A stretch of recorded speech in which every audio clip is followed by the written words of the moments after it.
Si è tenuto nella cornice di Casus Veneti il primo concorso dedicato al panino Veneto DOP. 20 panini concorso creati da altrettanti locali del Veneto provenienti da tutta la regione. Obiettivo: valorizzare il formaggio DOP assegnato. Più che dei panini erano dei propri veri piatti gourmet, perché abbiamo assaggiato delle cose straordinarie, dalla tartara, una carne sfilacciata, a dei formaggi cotti in 4 tipi diversi.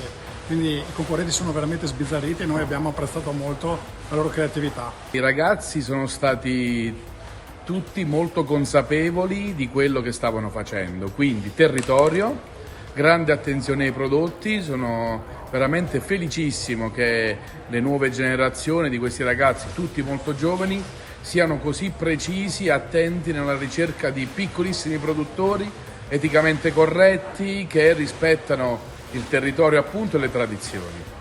A salire sul gradino più alto del podio la creazione firmata da Nicola Rizzetto del locale Dai Tosi di Tiene a Vicenza. Oltre all'asiago fresco e stagionato, è stato fatto con del pane a lievito madre che poi è stato ricoperto con del mais estruso, e abbiamo poi scelto una carne di manzo che facciamo noi di razza Charolais, invecchiata per 40 giorni all'interno delle speciali celle di maturazione, e poi è stato abbinato a dei porri cotti sulla brace con delle foglie di salvia e poi finiti a bassa temperatura con del burro.